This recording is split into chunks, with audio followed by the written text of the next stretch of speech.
kinerja Angkatan 1 PPG dalam jabatan tahun 2022. Perkenalkan, nama saya Mas Mulyati. Saya guru di Sekolah Dasar Negeri Labuan Barat, Kecamatan Pulau 9, Kabupaten Kota Baru, Provinsi Kalimantan Selatan. Pada kesempatan kali ini, hari Rabu, tanggal 5 Oktober tahun 2022, saya akan melaksanakan praktek pembelajaran untuk memenuhi ujian kinerja PPG dalam jabatan Angkatan 1 tahun 2022 dengan mengambil tema 3, yaitu aneka benda di sekitarku. Subtema 1, benda berbahan plastik, pelajaran keempat di kelas 3. Untuk lebih jelasnya, berikut adalah video praktek pembelajaran yang telah saya laksanakan. Mohon masukan dan saran agar kedepannya kegiatan pembelajaran saya bisa lebih baik lagi. Sekian perkenalan dari saya. Atas perhatiannya saya ucapkan terima kasih.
Ada, jangan dijadikan kaum miskin.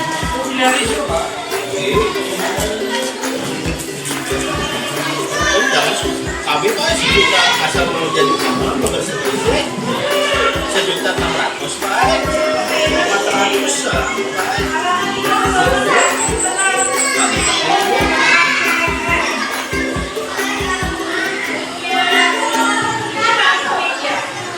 Warahmatullahi wabarakatuh.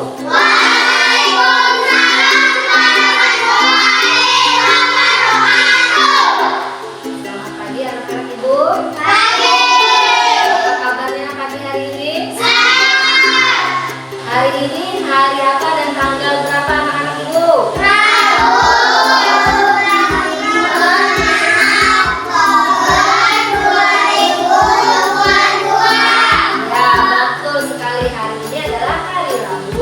Tanggal 5 Oktober 2022.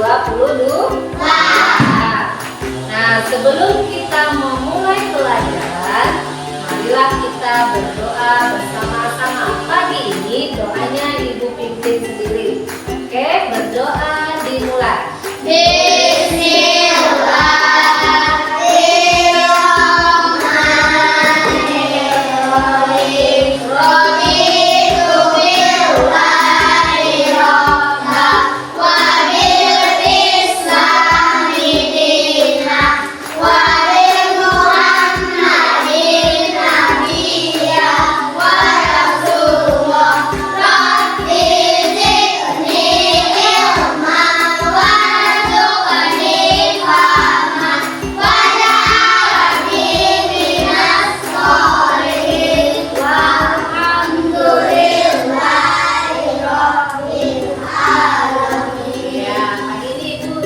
Ingin mengecek kehadiran anak-anak ibu. Siapa hari ini yang tidak hadir? Lihat temannya di sisi kanan dan kiri. Yang pertama, betul. Yang kedua, jadi anak ibu hari ini ada 2 orang yang tidak masuk sekolah. Nah, keterangannya yang satu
Adapun kegiatan belajar kita kali ini yaitu satu, merangkum informasi dari teks dan video. Yang kedua yaitu makna bermusyawarah dalam kehidupan sehari-hari. Nah, bisa dibaca di layar. Kemudian apa tujuan pembelajaran kita hari ini? Yang pertama, dengan menyimak video pada PPT, kalian dapat menentukan informasi penting pada teks dan bacaan dengan tepat. Yang kedua, dengan membaca teks sederhana, kalian dapat menemukan informasi pada teks bacaan dengan benar.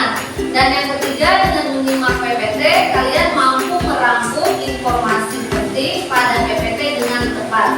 Dan yang keempat, dengan menyimak PPT, kalian dapat menyimpulkan informasi penting pada PPT dengan terperinci.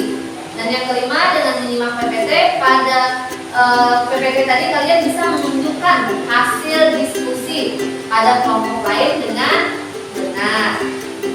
Oke, selanjutnya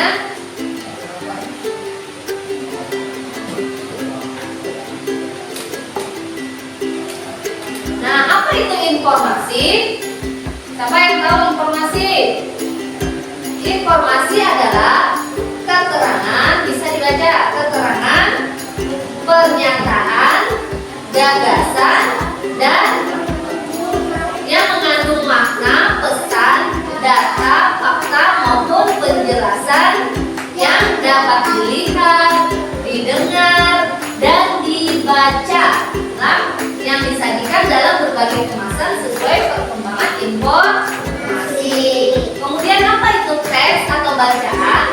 Teks atau bacaan adalah karya karangan tertulis yang dihasilkan oleh pemikiran atau ide seseorang yang bertujuan menyampaikan informasi dengan tepat berdasarkan peristiwa dan kejadian. Nah, kita bisa mendapatkan informasi dari apa aja? Nah, satu dari televisi atau TV, ya lah. Dimana biasa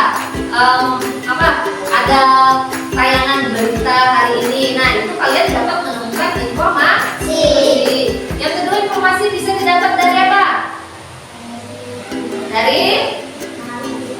Ya, TV satu, kemudian radio bisa, media cetak bisa lewat surat kabar ya. Nah, koran, majalah, itu semua adalah sumber informasi. Nah, lanjut. Nah, bagaimana cara merangkum informasi penting? Misalnya kita mendapatkan informasi dari teks atau bacaan. Jadi cara merangkum informasi penting itu yang pertama apa? Membaca judul teks. Yang kedua, cermati dulu dalam membaca teks. Jadi membacanya meminta ya yang penting-pentingnya dicatat. Kemudian ketiga, membaca diulang. Jadi membacanya anak-anak ibu jangan satu kali aja, membacanya diulang setelah selesai dibaca lagi sampai kalian benar-benar menemukan informasi penting. Paham? Yang keempat, dicatat. Kemudian mencatat isi pembacaan dengan mengumpulkan 5W1H, yaitu apa kejadiannya. Misalnya lah, yang kedua di mana lokasinya, tempatnya, kejadiannya, baik itu bencana atau apalah, berita-berita apa yang terbaru. Nah, jadi kalian harus tahu dulu ini apa beritanya. Kemudian di mana tempatnya, paham? Nah, di mana tempatnya, kemudian kapan terjadinya. Kalau beritanya sudah 2 tahun yang lalu, berarti itu beritanya bukan berita terkini. Nah, kapan kejadiannya, kemudian siapa saja korban. Kalau misalnya informasinya bencana alam, ada berapa yang meninggal, ada berapa yang luka. Nah, itu maksudnya siapa. Kemudian kenapa terjadinya peristiwa itu atau kejadian itu menurut informasinya. Dan yang kelima, bagaimana kronologis atau urutan kejadiannya sampai berita itu disampaikan. Sampai sini paham? Nah, kemudian dari teks bacaan, di sini ada teks bacaannya. Penerapan sistem 3R, yaitu reduce, recycle, dan reuse. Nah, siapa yang tahu reuse? Reuse adalah itu ada tulisannya tanda merah. Reuse yaitu menggunakan kembali sampah yang masih dapat digunakan untuk fungsi yang sama. Nah, kemudian reduce artinya mengurangi segala sesuatu yang mengakibatkan sampah. Dan yang ketiga, recycle yaitu mengolah kembali atau mendaur ulang sampah menjadi barang atau produk yang bermanfaat.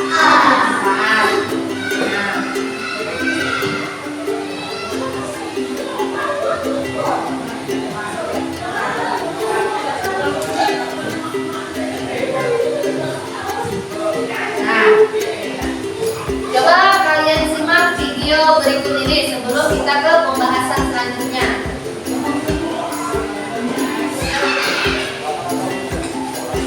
Nah, setiap hari orang pasti menghasilkan sampah. Sampah ada yang berbahan plastik, ya. Nah, ada yang berbahan plastik, kemudian organik itu dari bekas sayur-sayuran, sayur-sayuran sudah busuk ya. Nah, kemudian ada 3 cara, 3R tadi, recycle di sini maksudnya mendaur ulang sampah.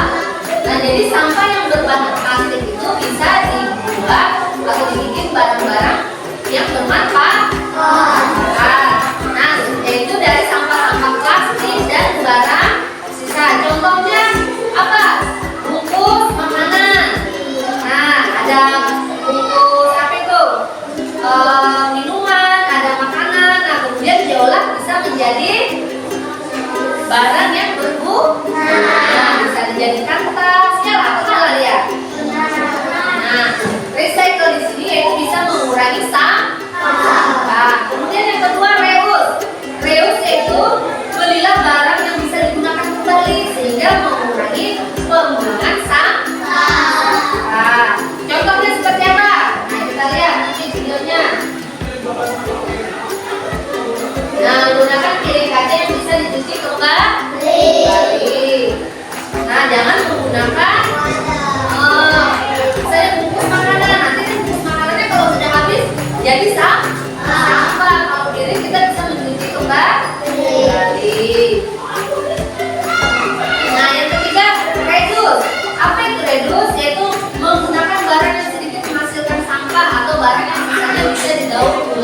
Misalnya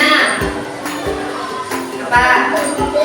Mengurangi pembuangan sampah, makanan, bisa menggunakan daun pisang.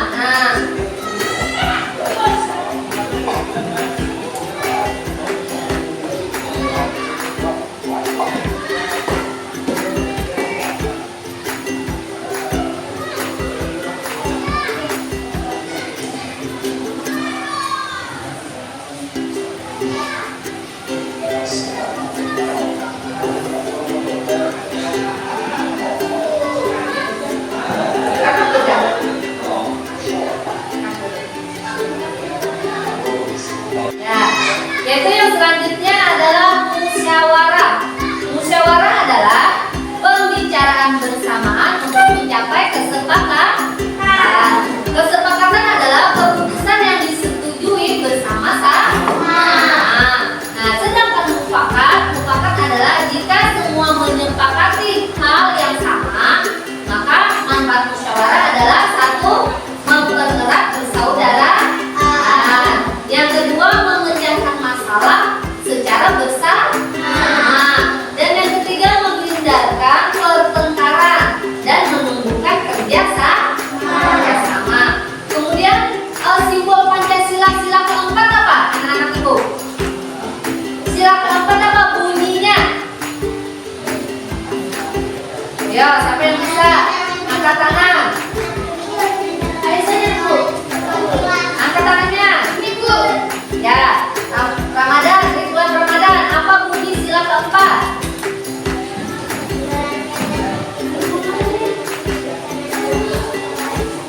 Iya, betul. Bunyi sila keempat adalah kerakyatan yang dipimpin oleh hikmat kebijaksanaan dalam kemusyawaratan kewakilan. Nah, kemudian simbol sila keempat itu adalah kepala banteng. Nah, artinya hewan yang suka berkumpul di sini maksudnya bermusyawarah untuk menyelesaikan masalah. Nah, jadi kalau ada masalah, misalnya di desa apa, digunakanlah rapat desa, misalnya anak-anak ibu lah dikumpulkan orang tua, kemudian misalnya ada acara gotong royong memperbaiki jembatan, maka dilakukanlah musyawarah sebelumnya. Nah, simbol sila keempat ini mencerminkan pengambilan keputusan yang dilakukan secara musyawarah, kekeluargaan dan gotong royong. Dalam musyawarah, masyarakat diajak ikut serta dalam kehidupan politik dan pemerintahan sesuai dengan kedudukan masing-masing.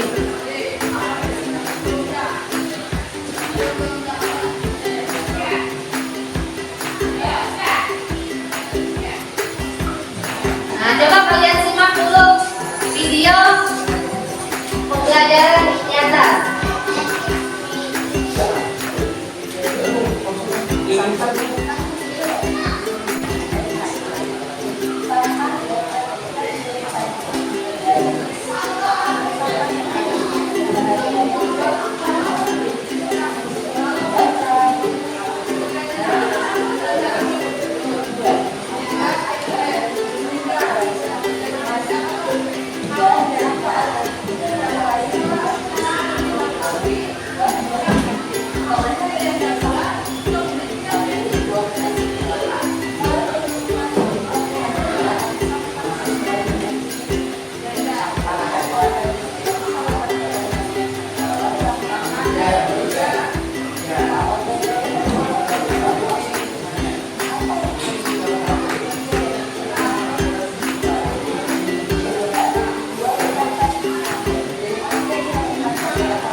dibagi menjadi 3 kategorinya.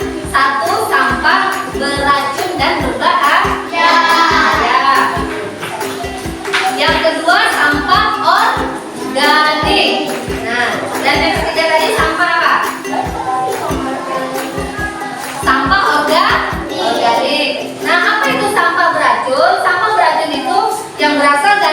batu baterai, kabel dan barang elektronik yang rusak, televisi, kipas angin yang sudah rusak dan menjadi sampah.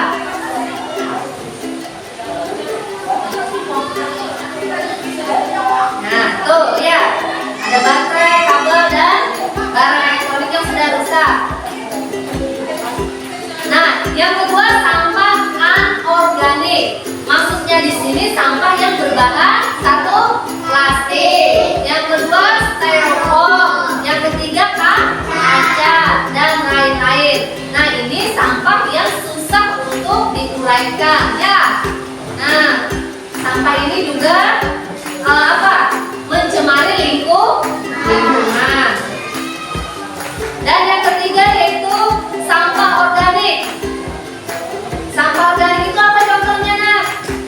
Daun, buah, dan sisa-sisa makanan.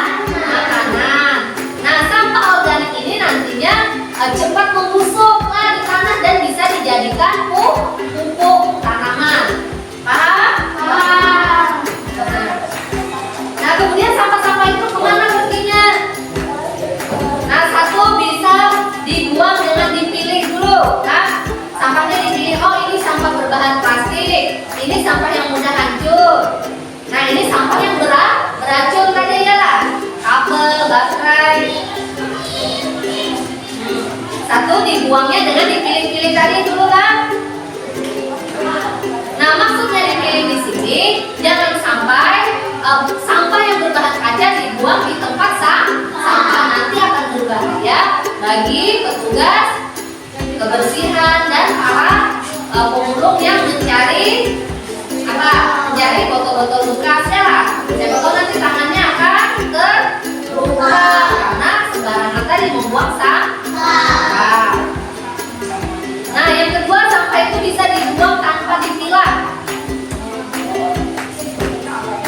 Nah, jadi semua sampah tadi dicampur tapi langsung dibawa ke tempat pembuangan sampah. Nah, itu ada mobil pengangkut sampahnya kan? Jadi lebih aman. Nah, yang ketiga di sini lebih berbahaya lagi yaitu sampah langsung dibuang ke sungai. Apa akibatnya jika sampah dibuang ke sungai atau ke laut? Akibatnya akan mengotori sungai dan laut. Yang kedua mengakibatkan banjir. Nah, yang ketiga di sini sampah bisa dibakar. Nah, bagus kan kalau sampah itu langsung dibakar? Nah, sampah yang dibakar di sini dilarang oleh undang-undang karena bisa mencemari lingkungan. Lalu dengan cara apa sampah bisa dilakukan? Dengan dicegah, dipilah dan diolah.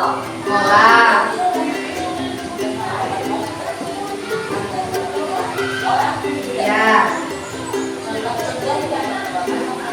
Nah, mencegah sampah apa tadi? Mengurangi plastik. Dengan apa? Misalnya bungkus makanannya diganti dengan daun pisang. Kemudian kalau berbelanja ke supermarket kita bisa membawa tas sendiri. Pernah lah ikut ibunya ke supermarket atau minimarket. Nah, biasa di sana tidak dilayani lagi kantong plastik. Jadi kita membawa sendiri tas belanja. Ya, itu adalah salah satu cara untuk mengurangi sampah plastik.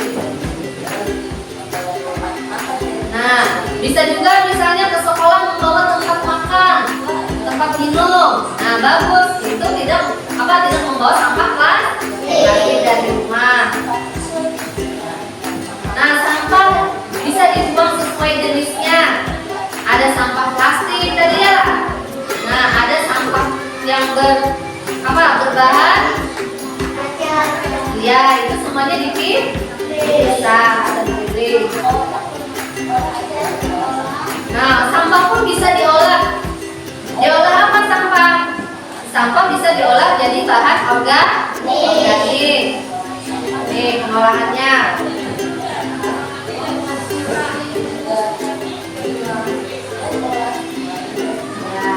Jadi sampah tadi bisa dikurangi dari rumah dengan dicegah, dipilah dan diolah. Nah, sampai sini paham anak-anak ibu?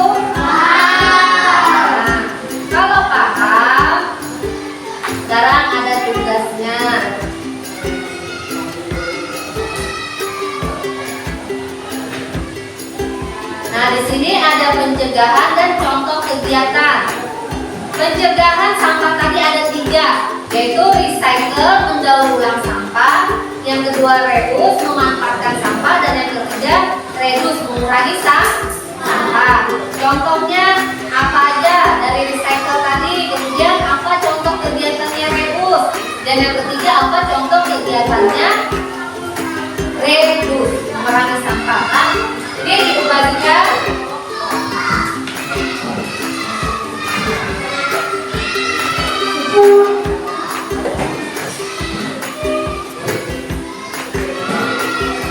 Nah, ini adalah lembar kerja yang pertama atau lembar kerja yang ke-1.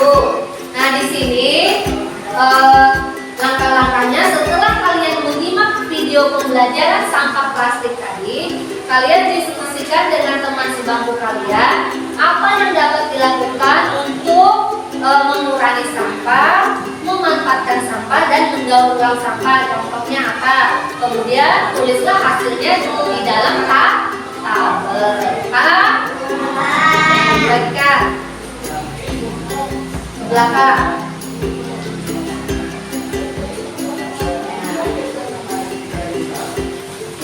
Kasih temannya ke belakang.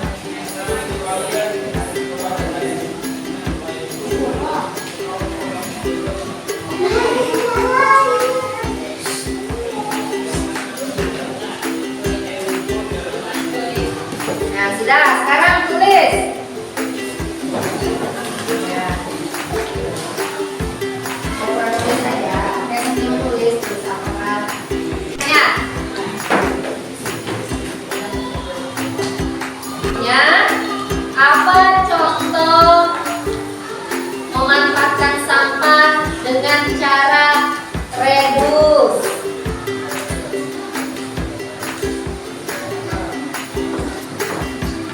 Ulang sampah plastik. Reuse artinya memanfaatkan kembali sampah plastik. Dan yang ketiga reduce, mengurangi sampah plastik. Contohnya apa aja di situ? Oke, 5 menit sudah berlalu waktunya, hampir 10 menit. Tugas KKPD pertama selesai. Nah, sekarang Ibu mau salah satu anak Ibu membacakan hasil jawaban LKPD satunya. Siapa yang bisa menjawab? Ya, tampil. Silakan berdiri. Sini aja.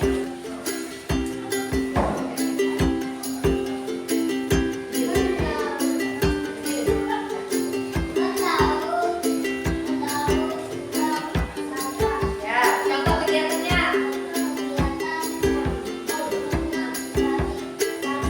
Nah, yang kedua memanfaatkan. Contoh kegiatannya.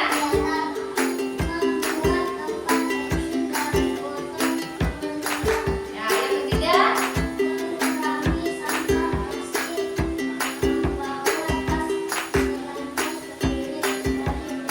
Ya, terima kasih.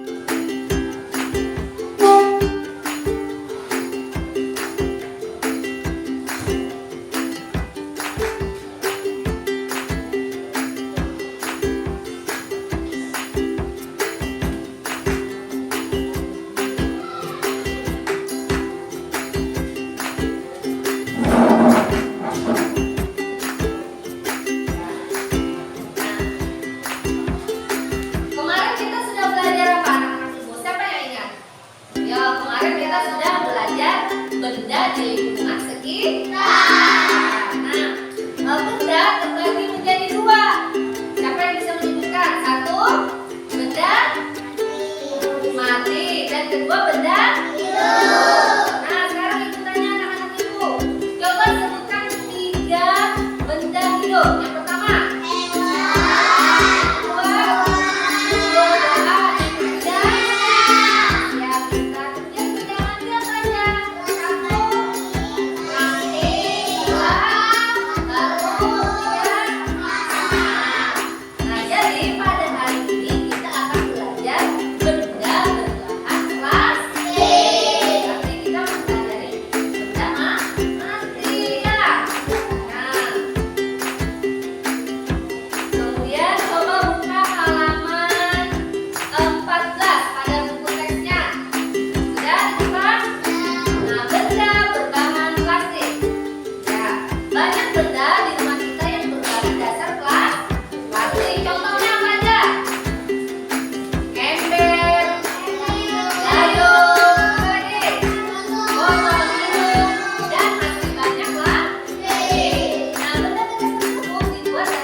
disebut? Apa masalahnya? Plastik yang bisa diuraikan, dibutuhkan waktu yang sangat lama untuk mengurai plastik, yaitu 10 sampai 20 tahun. Nah, bayangkan jika setiap orang dalam sehari menggunakan kantong plastik. Nah, berapa lama waktu yang dibutuhkan untuk kantong plastik tersebut akan hancur? Jadi di sekitar kita banyak ditemukan sampah plastik. Baiklah, Ibu cukupkan pembelajaran siang hari ini. Untuk pertemuan selanjutnya kita akan belajar tentang perubahan wujud benda. Nah, sebelum kita mengakhiri pembelajaran siang hari ini, marilah kita berdoa bersama-sama. Ibu minta tolong pada Ibu untuk memimpin doa pada siang hari ini. Silakan.